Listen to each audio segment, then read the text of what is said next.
الصلاة والسلام علیک یا رسول اللہ وعلی آلک واصحابک یا حبیب اللہ۔ الصلاة والسلام علیک یا خطیب الانبیاء والمرسلین وعلی آلک واصحابک یا رحمۃ للعالمین۔ تمام تعریفیں اس ذات کے لیے جس کے سوا کوئی عبادت کے لائق نہیں ہے، جس کا کوئی شریک نہیں ہے۔ وہ خالق ہے اور ہم اس کی مخلوق ہیں، وہ مالک ہے اور ہم اس کے مملوک ہیں، وہ حاکم ہے اور ہم محکوم ہیں، وہ اکبر ہے اور ہم آخر ہیں۔ اس نے ہمیں وجود بخشا اور بے شمار نعمتیں عطا فرمائیں۔ گننا شروع کریں تو گنتی ختم ہو جائے گی، اللہ کی نعمتیں ختم نہیں ہوں گی۔ ان نعمتوں میں سب سے بڑی نعمت وجود مصطفیٰ ہے۔ بے شمار درود و سلام اس ہستی پاک پہ جو ہمارے درود کے محتاج نہیں ہیں، اللہ ان پہ درود بھیج رہا ہے، اللہ کے فرشتے ان پہ درود بھیج رہے ہیں۔ بے شمار درود و سلام اس ہستی پاک پہ جن کا وجود ابتدا میں تخلیق کائنات کا باعث بنا، درمیان میں ہدایت اور تکمیل دین کا باعث بنا اور آخر میں نجات کا باعث بنے گا۔ نگاہ عشق و مستی میں وہی اول وہی آخر، وہی قرآن وہی فرقان وہی یاسین وہی طٰہٰ۔ اللہ تعالی حضور کی آل پر، آپ کے اصحاب پر، آپ کی امت کے اولیاء پر بے شمار رحمتوں کا نزول فرمائے۔ دنیا میں ہمیں ان کے نقش قدم پر چلنے کی توفیق عطا فرمائے اور آخرت میں ہمیں ان صالحین کی معیت عطا فرمائے۔ جس دور میں ہم زندگی گزار رہے ہیں، روزانہ نئے نئے فتنے سر اٹھاتے ہیں اور ایک عام مسلمان پریشان ہے کہ اپنے معاشی مسائل سے لڑے، اپنے معاشرے کے حالات سے نبرد آزما ہو، یا وہ ان فتنوں سے اپنے آپ کو اور اپنی اولاد کو بچائے۔ فتنوں کے اس دور میں چاہیے تو یہ کہ ہم اللہ کی طرف رجوع کریں، اللہ کی بارگاہ میں سر جھکائیں، توبہ کریں، اللہ سے معافی طلب کریں، اللہ سے اس کی مدد مانگیں، اس کی رحمت طلب کریں۔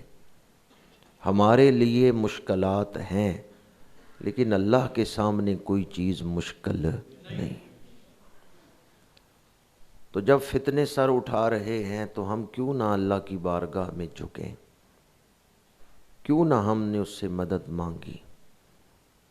آج کے دور میں کتنے لوگ ایسے ہیں جو فتنوں کو دیکھ کر بھی یا تو افواہیں اڑانے میں مصروف ہیں یا پھر فضول بحثوں میں پڑے ہوئے ہیں، اور جو کام کرنا چاہیے اس کی طرف ان کی توجہ نہیں، یا تو افواہوں پہ لگے ہوئے ہیں اور بغیر تحقیق کے سنی سنائی بات کو آگے پہنچا دیتے ہیں، یا پھر فضول بحثوں میں پڑ گئے اور جو کرنے کا کام تھا وہ نہیں کیا۔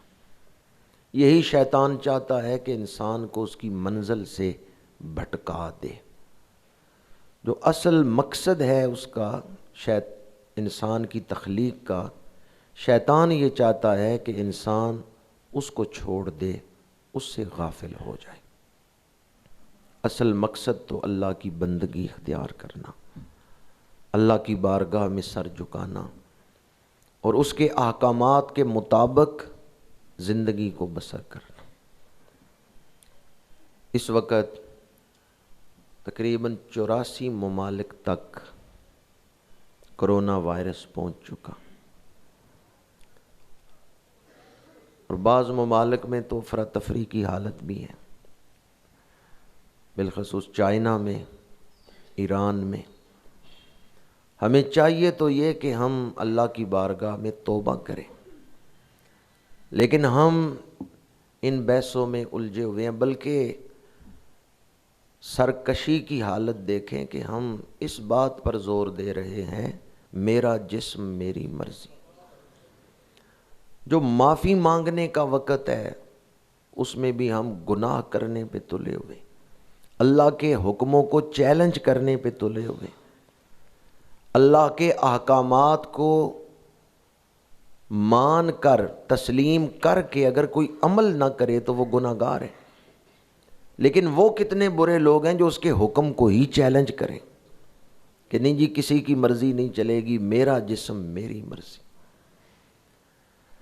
یہ وقت معافی مانگنے کا، اللہ کی بارگاہ میں رجوع کرنے کا تھا، نہ یہ کہ ہم فضول بحثوں میں پڑ جائیں یا پھر وہ معاملات جو قرآن نے طے کر دیے ہیں انہیں پھر نئے سرے سے چھیڑ لیں۔ قرآن نے ہمیں شرم و حیا والی تہذیب عطا فرمائی ہے۔ یہ جسم میرا ہے لیکن میں اس کا مالک نہیں ہوں، یہ مجھے بطور امانت دیا گیا ہے، استعمال کرنا ہے، اور کس طرح کرنا ہے؟ اللہ کے حکم کے مطابق۔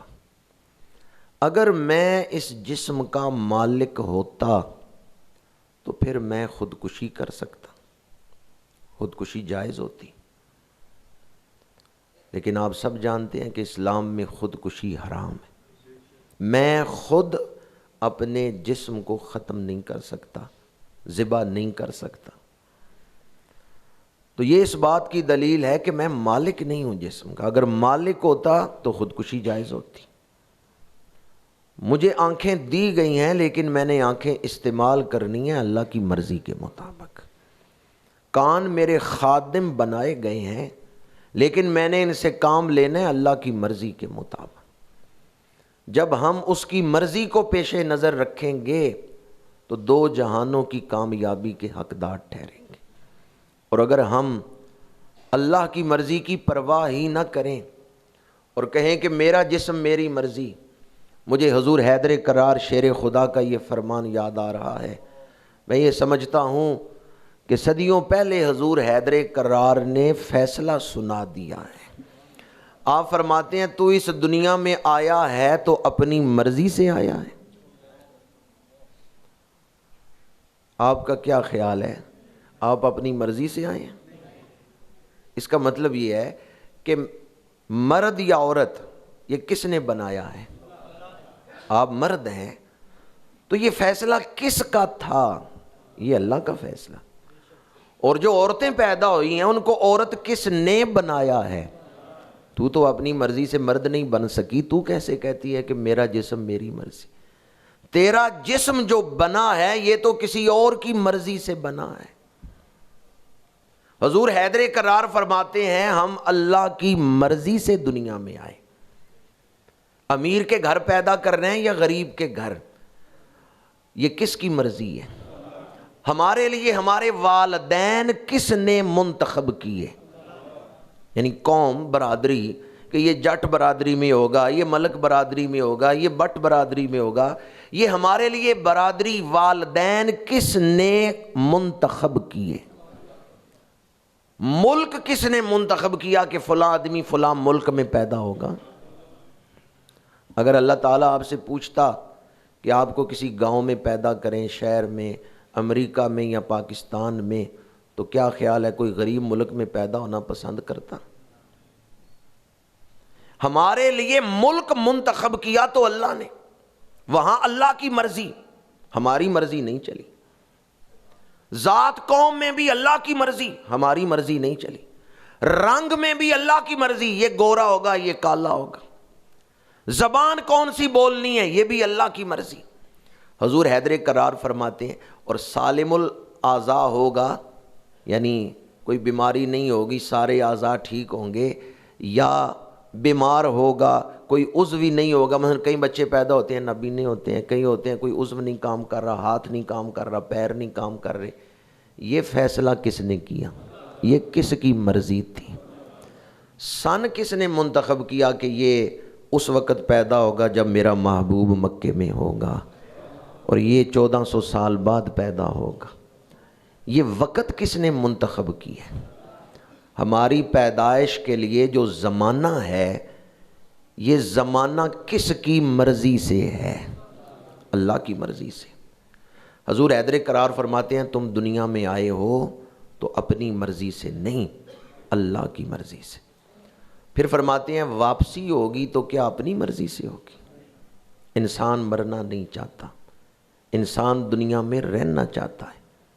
ہسپتال اس بات کی دلیل ہیں، انسان جتنا بھی بیمار ہو وہ زندہ رہنا چاہتا ہے، وہ چاہتا ہے میں کچھ اور عرصہ دنیا میں رہوں. حضور حیدر کرار فرماتے ہیں اللہ کا حکم آئے گا تمہاری مرضی نہیں چلے گی، موت آ جائے گی. پھر آپ فرماتے ہیں دنیا میں آئے بھی اللہ کی مرضی سے، جانا بھی اللہ کی مرضی سے ہے. تو یہ درمیان میں جو 60-70 سال تمہیں دیے گئے ہیں، ان میں اپنی مرضی کیوں کرتے ہو؟ ان میں بھی اس کی مرضی کا خیال رکھو. اگر اس کی مرضی کے مطابق یہ 70 سال یہ 60 سال گزار لوگے تو جب واپس پلٹو گے راضیۃ مرضیہ، بندہ رب سے راضی ہے، رب اپنے بندے پہ راضی ہے. پھر ابدی کامیابی، لازوال کامیابی کا تاج تمہارے سر پہ سجا دیا جائے گا. پیدائش میں بھی ہماری مرضی نہیں، وصال میں بھی ہماری مرضی نہیں، دنیا میں آئے بھی اللہ کی مرضی سے، واپس بھی اللہ کی مرضی سے جانا ہے. تو جس نے اپنے دل کو یہ بات سمجھا لی کہ دنیا میں رہنا بھی اللہ کی مرضی کے ساتھ ہے، پھر اللہ اس بندے کو یہ مقام عطا فرماتا ہے کہ اللہ اسے اپنے قرب کے لیے چن لیتا ہے، اللہ اس پر اپنے قرب کے دروازے کھول دیتا ہے. یہ 60-70 سال اللہ کی مرضی کے مطابق گزار لیں. اور یہ بات یاد رکھیں کہ جو اللہ کی مرضی ہے یعنی اللہ کا حکم ہے وہ ہماری بہتری والا ہے، اس میں ہمارا نقصان ہو ہی نہیں سکتا. کوئی یہ نہ سمجھے کہ جی اللہ کے حکم پر عمل کریں گے تو شاید اس میں کوئی ہمارا نقصان ہے. نہیں، صرف ایک کام ہے کہ اپنی خواہشات کی تہذیب کرنی، اپنے آپ کو درندہ نہیں بننے دینا، اپنے آپ کو انسان بنانا ہے. بس وہ جو خواہشات کی تہذیب ہے یعنی اپنا تزکیہ ہے، اپنے آپ کو سنوارنا ہے، وہ مرحلہ مجاہدے کا مرحلہ ہے. ورنہ جب انسان پہ شریعت کا رنگ چڑھ جائے تو اس کے دل کو ایسا سکون حاصل ہوتا ہے جس سکون کا مقابلہ دنیا کی کوئی چیز نہیں کر سکتی. سچی خوشی اس کے دل کو حاصل ہو جاتی. اللہ کا حکم ہماری بہتری کے لیے ہے، اس میں ہمارا نقصان نہیں ہو سکتا. بعض لوگ یہ کہتے ہیں کہ جی اپنی مرضی کرنی ہے اور اللہ کی مرضی کا خیال نہیں رکھنا. تو یاد رکھیں انسان کے اندر درندہ بھی چھپا ہوا ہے. بھیڑیا اتنا خطرناک نہیں، شیر اتنا خطرناک نہیں جتنا خطرناک بگڑا ہوا انسان ہے. کوئی درندہ اتنا نقصان دہ نہیں، اتنا خطرناک نہیں جتنا خطرناک بگڑا ہوا انسان. انسان بگڑ جائے تو شیطان سے بھی بدتر ہوتا ہے، اور انسان سنور جائے تو فرشتوں سے بھی افضل اعلیٰ.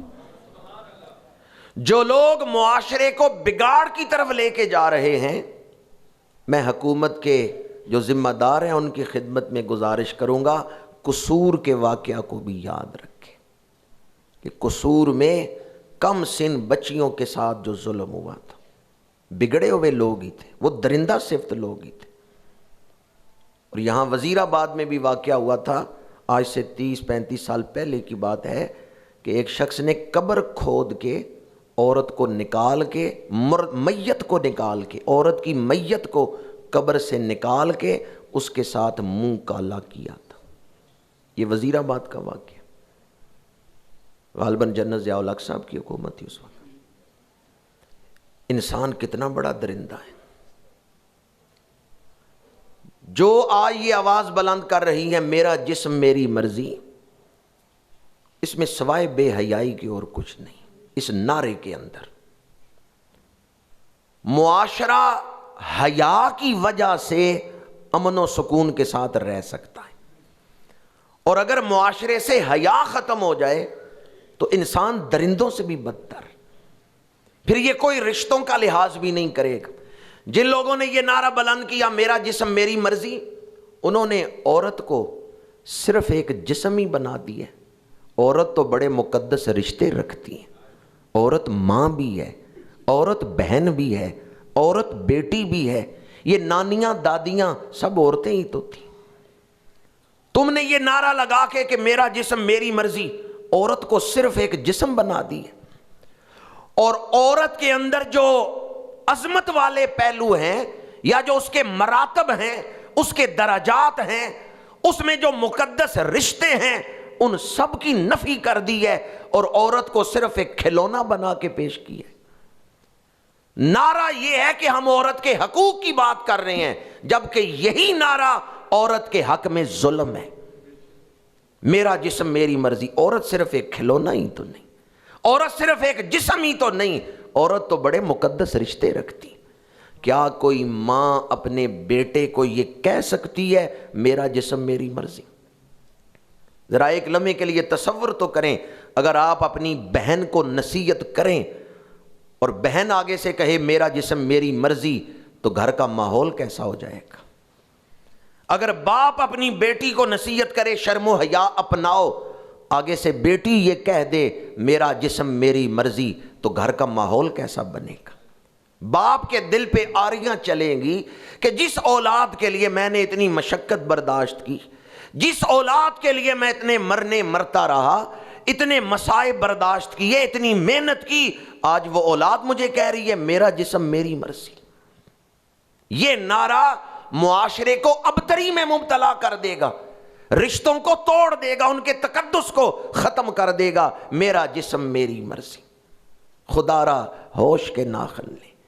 اسلام نے جو عورت کو عزت دی، کہتے ہیں جی عورتوں کے حقوق کے لیے آواز اٹھا رہے ہیں، تو مجھے بتائیں پاکستان میں عورتوں پہ ظلم کیا ہو رہا ہے؟ وہ مجھے بتائیں کہ پاکستان میں عورتوں پر ظلم کیا ہو رہا ہے؟ وہ کون سا شعبہ ہے جس میں عورتیں ملازمت نہیں کر رہی؟ کیا فوج میں عورتیں نہیں؟ اس وقت 800 ڈاکٹر عورتیں فوج میں ہیں، 2300 نرسیں ہیں، اور وہ جو ڈاکٹر عورتیں ہیں ان میں کئی میجر ہیں، کئی لیفٹیننٹ کرنل ہیں، کئی کرنل ہیں، عورتیں بریگیڈیئر ہیں۔ سکولوں میں بھی عورتیں، ایک تو بچیوں کے سکول ہیں، ان کے علاوہ یہ جو پرائمری سکول بچوں کے ہیں ان میں بھی عورتوں کو تعینات کیا گیا ہے۔ کس شعبے میں عورتیں کام نہیں کر رہی؟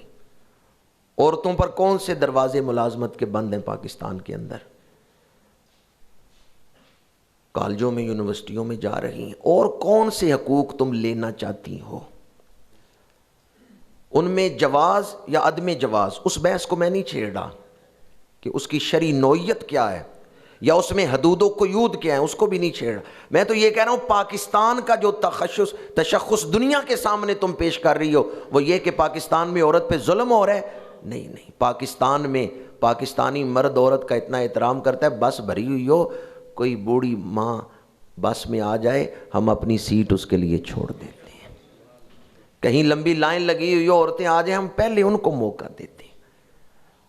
جو پاکستان کے اندر اعلیٰ اخلاق ہیں ان کو کیوں نہیں قوم کے سامنے یا دنیا کے سامنے پیش کرتے؟ پاکستان میں بڑے بڑے اعلیٰ اخلاق کے مالک لوگ بھی موجود ہیں، لیکن منفی پراپیگنڈا کر کے پاکستان کے تشخص کو دنیا کے سامنے بدنام کیا جا رہا۔ ناروے میں میرے ایک میزبان نے مجھے بتایا کہ ان کی ایک پڑوسی عورت ہے تو اس نے 2 سال ہوئے اسلام قبول کیا ہے، تو انہوں نے مجھے بتایا کہ یہ کہتی ہے جو پہلے میں نے عمر گزاری ہے وہ کوئی انسانوں والی نہیں گزاری، یہ 2 سال ہو گئے ہیں جب سے میں نے اسلام قبول کیا ہے، اب مجھے لگتا ہے میں انسانوں والی زندگی گزار رہی ہوں۔ میں اسلام کے دامن میں آئی ہوں تو انسانیت کے شرف سے شرف یاب ہو گئی۔ انسانی معاشرہ شرم و حیا سے ہی امن و سکون کا گہوارہ بن سکتا ہے، اور اگر اس شرم و حیا کو معاشرے سے ختم کر دیا جائے اور نام حقوق کا لیا جائے، جبکہ ان حقوق کی بھی کوئی آواز نہیں بلند کی جا رہی۔ میں تو اکثر یہ مثال بھی دیتا ہوں، اگر آپ میں سے کسی کے ساتھ ایسا واقعہ ہوا ہے تو مجھے بتائیں۔ میں نے آج تک نہیں سنا کہ آپ میں سے کوئی اپنے گھر والوں کے ساتھ، بہنوں بیٹیوں کے ساتھ کار میں سفر کر رہے ہوں اور کار کا ٹائر پنچر ہو جائے تو آپ خود اتر کے ٹائر چڑھاتے ہیں یا گھر کی عورتوں سے کہتے ہیں؟ مرد ہی لگاتے ہیں۔ عورتوں کو تو برابری کا تو نہیں کہتے کہ بھی میں اور تم برابر ہی ہیں تو تم ٹائر لگاؤ میں بیٹھتا ہوں، نہیں، عورتوں کو عزت احترام سے بٹھائیں گے، خود گاڑی میں جو خرابی ہے اس کی درستگی کریں گے۔ ہم عورتوں کو گھر میں بٹھاتے ہیں، خود مرد باہر سے محنت مزدوری کر کے جیسے بھی ہو عورتوں کو گھر بٹھا کے کھلا رہے ہیں۔ اسلام نے فرائض تقسیم کر دیے، اگر صرف ہم ان فرائض کے بارے میں علم حاصل کر لیں کہ مرد کا فرض کیا ہے، عورت کا فرض کیا ہے، یہ عورت پر ظلم ہے کہ اس پر دوہری ڈیوٹی لگائی جائے کہ عورت باہر کام بھی کرے، پھر عورت گھر بھی چلائے، پھر عورت بچے کو بھی سنبھالے۔ اگر عورت کہیں ڈیوٹی کرتی ہے، صبح 8 بجے جائے، شام 4 بجے وہ آئے، بچہ سکول سے آ گیا 12-1 بجے، تو اب بچے کو کون سنبھالے گا؟ یقیناً نوکرانیاں سنبھالیں گی، یقیناً گھر کی دوسری عورتیں سنبھالیں گی۔ عورت پر یہ دوہرا ظلم ہے، جو حقوق کے نام پر اس کو کہا جا رہا ہے کہ تم اپنے حقوق کے لیے آواز اٹھاؤ، گھر بھی سنبھالو اور باہر بھی چلاؤ۔ بلکہ بعض جگہوں پہ تو دیکھا گیا ہے کہ مرد جو ہیں وہ نکمے ہو گئے، انہوں نے کہا یہ عورت ہی سب کچھ کرے گی۔ بعض ملکوں میں ایسا بھی دیکھا، مرد گھر سنبھال رہے ہیں، عورت باہر ڈیوٹی دے رہی۔ عورت کے وجود میں ایک کمزوری رکھی گئی ہے، اور مرد کا وجود جو ہے وہ طاقت والا بنایا گیا۔ اس لیے جو انسانی وجود میں تقسیم ہے اس حوالے سے بھی مرد کی ڈیوٹی زیادہ لگائی گئی۔ الرجال قوامون علی النساء، مرد منتظم ہیں، مردوں کی ڈیوٹی لگائی گئی کہ وہ کمائیں، گھر کا خرچہ چلانا یہ مرد کی ذمہ داری ہے۔ اسلام نے گھر کے خرچے میں عورت کی ڈیوٹی نہیں لگائی کہ عورت گھر کا خرچہ چلائے۔ ہاں اگر وہ احسان کرے، اس کے پاس کچھ مال ہو، وہ مرد کو دے دے تو یہ اس کی طرف سے ایک احسان ہوگا، لیکن اس کی ڈیوٹی نہیں ہے۔ ڈیوٹی کس کی ہے؟ چند مرد ہی بول رہے ہیں، ڈیوٹی نبھا بھی رہے ہیں اور بول بھی نہیں رہے۔ یہ جو آپ بول نہیں رہے، اس وجہ سے تو عورتیں آواز اٹھا رہی ہیں کہ ہمارے اوپر ظلم ہو رہے ہیں۔ آپ بھی آواز اٹھائیں کہ ڈیوٹی ہم زیادہ دے رہے ہیں، ہم نے تو شہزادیوں کی طرح عورتوں کو گھروں میں رکھا ہوا ہے۔ باہر جا کے دیکھیں، یہ ہمارے بھائی احتشام صاحب بیٹھے ہیں، ان سے پوچھیں، عورتیں بھی مردوں کے ساتھ کام کر رہی ہیں، برابر کا کام کر رہی ہیں، عورتیں بھی مردوں کے ساتھ کام کر رہی ہیں، لیکن ہمارے ہاں یہ نہیں ہے۔ ہمارے ہاں مرد باہر سے کما کے لا رہا ہے، عورت کو گھر بٹھا کے کھلا رہے۔ ہاں چند ایک عورتیں ہیں جو ڈیوٹی دے رہی ہیں اور ان پر حکومت کی طرف سے کوئی پابندی نہیں ہے، ان کے لیے ملازموں کے دروازے کھلے ہوئے ہیں، وہ بات میں پہلے عرض کر چکا ہوں۔ لیکن اسلام نے جو ڈیوٹی لگائی ہے گھر کا خرچ چلانے کے لیے، وہ عورت کی لگائی ہے یا مرد کی لگائی ہے؟ وہ مرد کی ڈیوٹی لگائی۔ اگر مرد وہ ڈیوٹی پوری نہیں کرتا، گھر کا خرچ نہیں دیتا، تو وہ اللہ کی بارگاہ میں مجرم ہے۔ ڈیوٹی عورت کی نہیں لگائی، ڈیوٹی مرد کی لگائی ہے کہ اس نے کما کے گھر میں عورت کے لیے، بچوں کے لیے خرچ جو ہے وہ مہیا کرنا ہے۔ تو اسلام اللہ تعالیٰ کی بہت بڑی نعمت ہے، خوبصورت دین ہے جو اللہ تعالیٰ نے ہمیں عطا فرمایا، اور اسلام ہی دین ہے۔ اسلام نے جو فرائض تقسیم کیے ہیں اس میں اسلام یہ چاہتا ہے مرد مرد بن کے رہے، عورت عورت بن کے رہے۔ اور اسلام کے خلاف جتنے بھی یہ نظریہ ہائے حیات ہیں ان میں وہ عورت کو عورت رہنے ہی نہیں دیتے۔ عورت کو عورت ہی نہیں رہنے دیتے، اس کی شرم و حیا اس سے چھین لیتے ہیں، یا عورت کی جو صفات ہیں وہ اس سے چھین لیتے ہیں۔ حضرت موسیٰ علیہ السلام کے دور میں آپ نے ایک لشکر بھیجا ہے، بنی اسرائیل کو اللہ تعالیٰ فتوحات عطا فرما رہا ہے، دن رات علاقے فتح کرتے ہوئے بنی اسرائیل آگے بڑھ رہے ہیں۔ تو دشمنوں نے بلعم بن باورا سے رابطہ کیا اور اس سے کہا کہ ہمارے لیے کوئی دعا کرو یا ہمیں کوئی ایسا طریقہ بتاؤ کہ ہم بنی اسرائیل سے جنگ جیت جائیں اور بنی اسرائیل ہار جائیں۔ بلعم بن باورا نے ابتداً تو معذرت کی کہ میں حضرت موسیٰ علیہ السلام کے خلاف کوئی قدم نہیں اٹھا سکتا، لیکن بعد میں جب اسے لالچ دی گئی تو وہ تیار ہو گیا۔ اس نے کہا ٹھیک ہے۔ اس نے ایک مشورہ دیا، اس نے کہا تم اپنی چند عورتیں مختصر لباس کے ساتھ بنی اسرائیل کی منڈی میں بھیجو، وہ عورتیں بس بازار سے چکر لگا کے آ جائیں، چند بے حیا عورتیں بھیجو جو بازار سے چکر لگا کے آ جائیں بس۔ انہوں نے کہا اس سے کیا ہوگا؟ بلعم بن باورا نے کہا جب وہ عورتیں بے حیا عورتیں بازار سے پھر کے آئیں گی تو مرد انہیں دیکھیں گے، گھر جا کے وہ اپنی عورتوں کے ساتھ ان کا ذکر کریں گے، وہ گھر والی عورتیں یہ سمجھیں گی کہ ہمارے مرد ان عورتوں کو پسند کرتے ہیں، وہ بھی پھر ان کی طرح فیشن کرنا شروع کریں گی، جیسا لباس انہوں نے پہنا ہے وہ بھی پہنیں گے۔ بے حیائی بازار سے گھر تک پہنچ جائے گی۔ جب بے حیائی گھر میں پہنچ جائے گی پھر بنی اسرائیل کی عورتیں بھی ان بے حیا عورتوں والا لباس پہننا شروع کر دیں گی، اور جب بنی اسرائیل کی عورتوں نے بے حیا عورتوں والا لباس پہننا شروع کر دیا تو یہ اللہ کی مدد سے محروم ہو جائیں گے۔ بنی اسرائیل جو فتح کر رہے ہیں، فتوحات کے دروازے ان کے لیے کھل گئے، اللہ کی مدد ان کے شامل آ۔ تم ایسا کام کرو کہ یہ اللہ کی مدد سے محروم ہو جائیں۔ جب گھر کی عورتیں بازاری عورتوں والا لباس پہن لیں گی پھر بے حیائی گھروں کے اندر داخل ہو جائے گی۔ اور میرا کلیجہ پھٹتا ہے یہ بیان کرتے ہوئے کہ آج شادیوں پہ ہماری بہنیں بیٹیاں بازاری عورتوں والا لباس ہی نہیں پہن رہی۔ جو لباس کبھی بازاری عورتوں کا لباس تھا آج وہ عزت دار گھروں کی عورتیں پہن رہی، بے حیائی گھروں تک پہنچ گئی۔ بلعم بن باورا نے کہا کہ تم بے حیائی کو عام کرو، بنی اسرائیل اللہ کی مدد سے محروم ہو جائیں گے۔ اللہ تعالیٰ نے حضرت موسیٰ علیہ السلام پہ وحی نازل کی کہ جو عورتیں اس بازار سے پھر کے گئی ہیں تم اپنے مردوں سے فرما دو کہ ان عورتوں کے شر سے بچیں، اور اگر یہ ان کے شر میں مبتلا ہو گئے تو اللہ کی مدد سے محروم ہو جائیں گے۔ جس طرح بلعم بن باورا نے بے حیائی پھیلانے کا مشورہ دیا، اسی طرح جب اسلام پھیل رہا ہے تو اسلام کے دشمنوں نے بھی اسلامی معاشرے میں بے حیائی پھیلانے کے مشورے دیے۔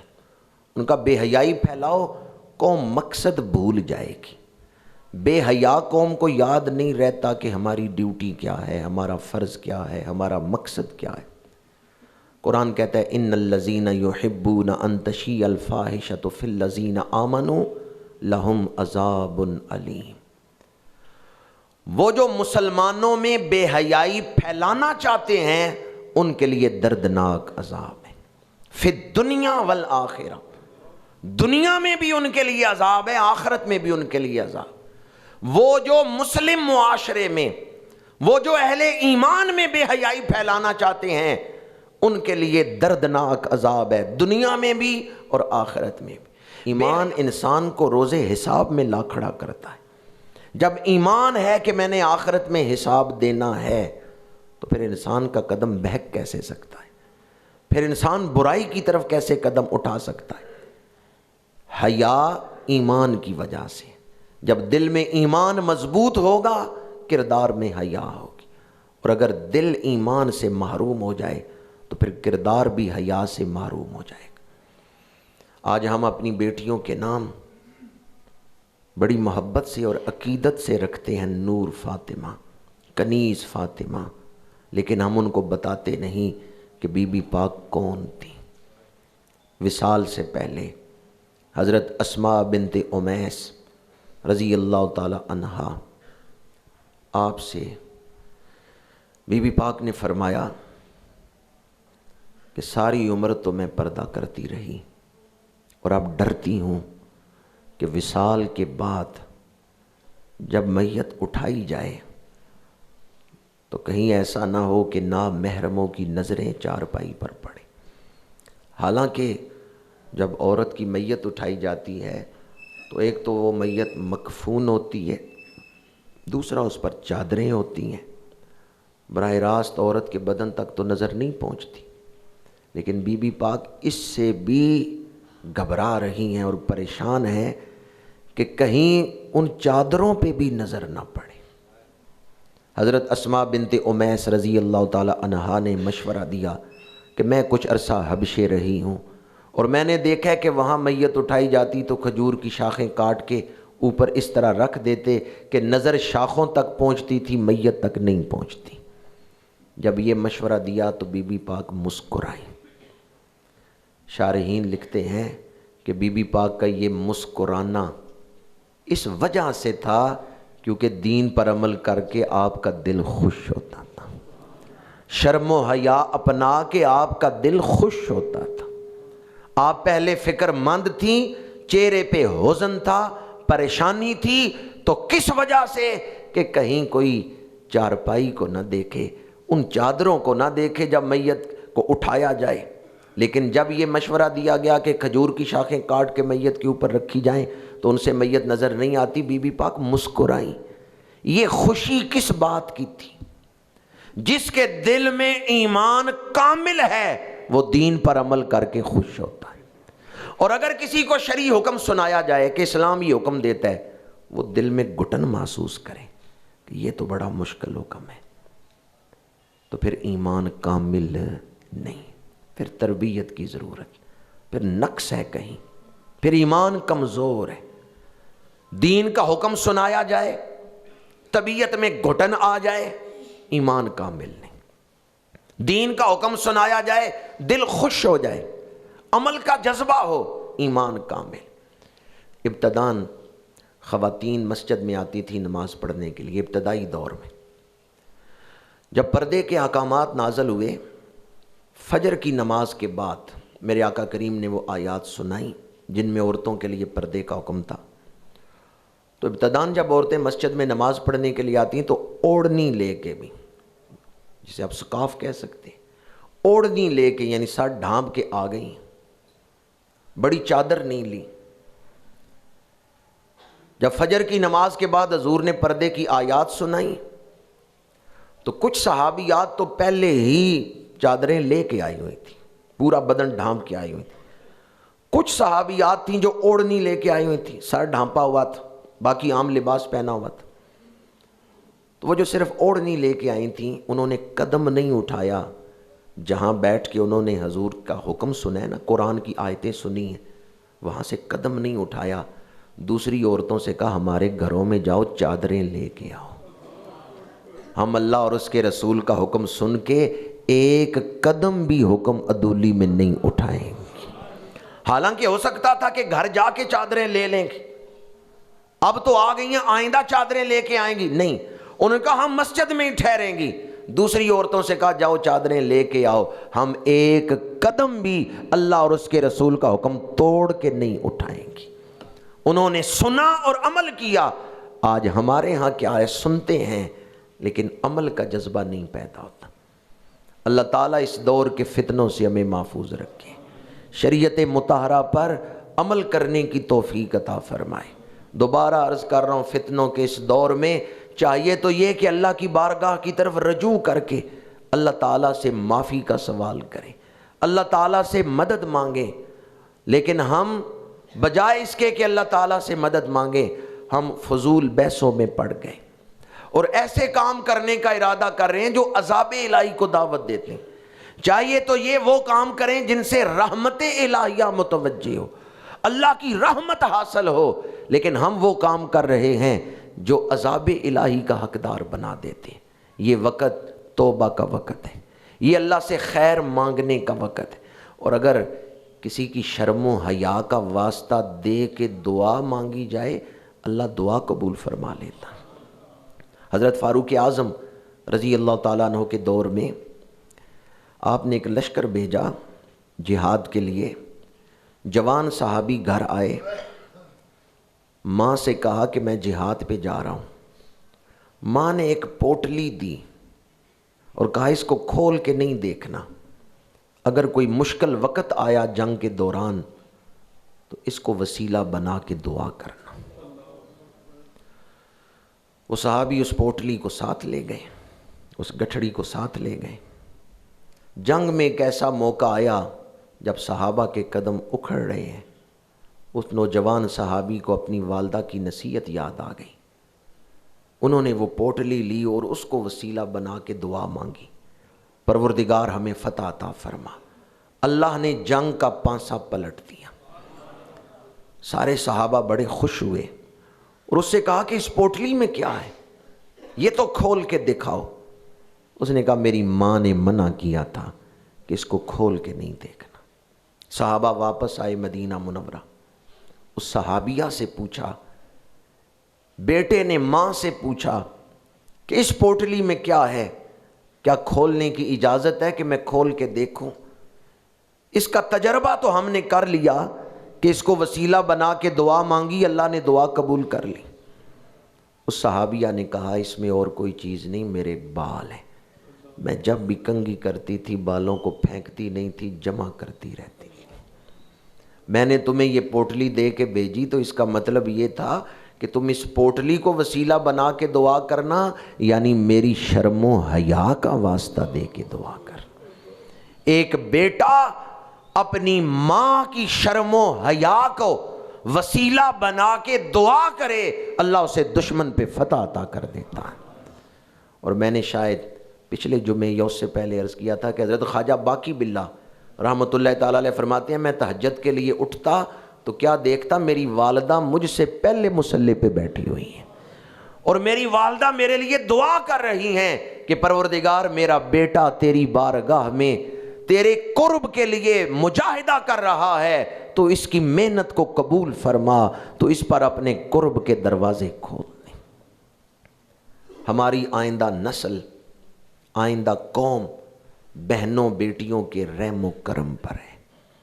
دوبارہ یہ جملہ بول رہا ہوں, میری بہنوں بیٹیوں تک یہ بات پہنچا دیں. مرد تو باہر ڈیوٹیوں پہ رہتے ہیں, مرد تو باہر کی ذمہ داریوں میں مصروف رہتے ہیں. گھر کا ماحول بنانا عورت کی ذمہ داری, کہ گھر میں کس طرح کا ماحول بنانا ہے یہ عورت کی ذمہ داری. اس ماحول میں ہی بچے پروان چڑھتے ہیں. ہماری آئندہ نسل بہنوں بیٹیوں کے رحم و کرم پر ہے. اگر آج میری بہنیں بیٹیاں اپنے فرض کو پہچانیں, اپنی ڈیوٹی کو پہچانیں, اپنی ذمہ داری کا احساس کریں کہ اللہ تعالیٰ نے ان کے ذمے کون سی ڈیوٹی لگائی ہے, مسلم قوم ان کی گود میں پرورش پا رہی ہے, اگر وہ اپنی ڈیوٹی کا احساس کر کے اس کو ادا کریں تو آئندہ نسلیں ان ماؤں کو سلام کرتی رہیں گی. آج ہم جب بھی صلاح الدین ایوبی, حضرت نور الدین زنگی یا ان مسلم مجاہدین کا ذکر کرتے ہیں یا پھر حضور غوث اعظم کا ذکر کرتے ہیں تو دعائیں دیتے ہیں اس ماں کو جس کی گود میں غوث اعظم پرورش پاتے رہے ہیں.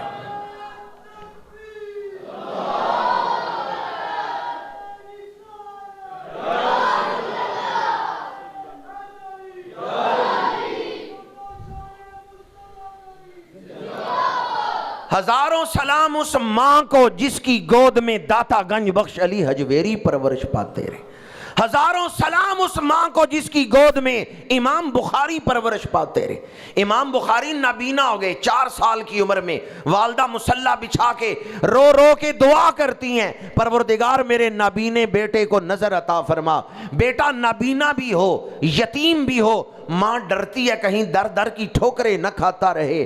ماں مصلی بچھا کے دعا کرتی ہے, مصلی پہ ہی سو گئیں. رات خواب میں حضرت ابراہیم علیہ السلام تشریف لائے, فرمایا بی بی تیری دعا کو اللہ نے قبول کر لیا ہے. تیرا بیٹا محمد بن اسماعیل بخاری سویا تھا, تو نابینا تھا، صبح اٹھے گا اللہ نے اس کو نظر عطا فرما دی۔ ایک ماں کی دعا سے نابینا بیٹے کو نظر مل گئی، پھر انہوں نے علم حاصل کیا، پھر انہوں نے بخاری شریف اس امت کو دی، حضور کی حدیثیں جمع کر کے اس امت کو دیں۔ ہزاروں سلام اس ماں کو جس کی گود میں امام بخاری پرورش پاتے رہے، ہزاروں سلام اس ماں کو جس کی گود میں خواجہ معین الدین چشتی اجمیری پرورش پاتے رہے، ہزاروں سلام اس ماں کو جس کی گود میں امام ربانی مجدد الفسانی نے پرورش پائی، ہزاروں سلام اس ماں کو جس کی گود میں بابا فرید نے پرورش پائی۔ مصلے کے نیچے ماں شکر رکھ دیتی ہے، میرا فرید نماز پڑھے گا مصلے کے نیچے سے شکر نکلے گی۔ ایک دن ماں شکر رکھنا بھول گئی، ماں شکر رکھنا بھول گئی، بیٹا نماز کے لیے مصلے پہ کھڑا ہو گیا، ماں نے دعا مانگی، یا اللہ میرا پردہ رکھنا، میں نے بیٹے کو نمازی بنانے کے لیے کہ میرا بیٹا بچپن سے چھوٹی عمر سے ہی پکا نمازی بن جائے، یہ ہیلا اختیار کیا تھا۔ اب حضرت بابا فرید نماز پڑھ کے مصلی اٹھاتے ہیں، آج رب نے شکر عطا فرما دی۔ ہزاروں سلام اس ماں کو جس کی گود میں بابا فرید پرورش پاتے رہے۔ میری بہنوں بیٹیوں سے جا کے آج کے جمعۃ المبارک کا پیغام ایک امانت کے طور پہ پہنچا دیں، آپ کا فرض تو ادا ہو جائے کہ آپ نے اپنی ڈیوٹی دی ہے۔ آئندہ مسلمان قوم میری بہنوں بیٹیوں کے رحم و کرم پر ہے۔